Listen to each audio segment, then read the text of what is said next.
And when you talk to the White House, what they'll tell you is that they're trying to combine three elements here. They have to deal with enforcement. They also want to deal with a legal pathway. They're still trying to get a legal pathway set up for people to come into the country. And then third is a long-term solution issue, right? So you look at the vice president who's been focused on root causes and dealing with some of the Central American countries where many of the migrants are coming from. She's been talking about $4.2 billion they've gotten from private investment to go into those countries, do things like internet access, build out an electrical grid, do more jobs, deal with labor rights, deal with good governance issues. So they're trying to figure out what's going on in the countries that might help people. It's a long tail. But you've also got to figure out how to handle people as they come in. Alicia, I was on a flight coming into Newark Airport with a gentleman and his son who were sitting in the back with me, who were migrants who were coming into New Jersey to go stay with family. And, you know, sitting next to this guy and his son, he didn't speak English. I spoke very bad Spanish, but I spoke more Spanish than the flight attendant. So he and I started communicating.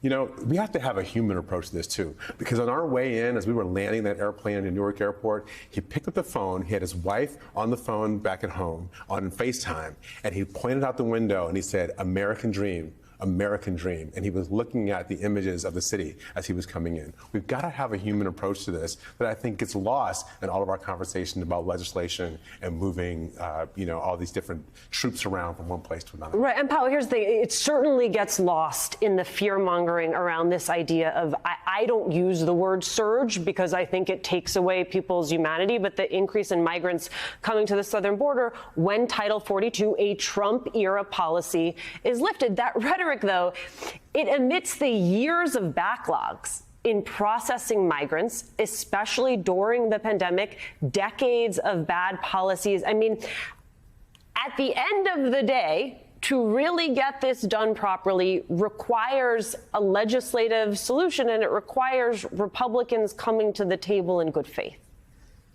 100%. And I think we can all agree that that's going to take some time. No, Congress isn't there yet. That's going to take some time. But I think the question for the Biden administration is what happens right now?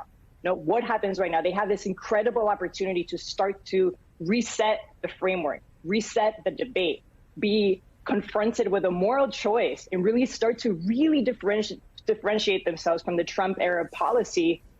And this answer revolves around this one basic question: what type of country does President Biden want to be right now? And I think you can start to answer that with two very different images. Now, to your prior discussion, do you leave that image with troops at the border and further militarizing that border, or do you start to leave that image with, to your point, Alicia, really thinking about the humanity that the system needs right now? No, we need more humanity with the courts. Immigration lawyers need help. These shelters that you're showing right now need help. No, civil society needs help. And I think those are two very different images that the Biden administration is struggling between.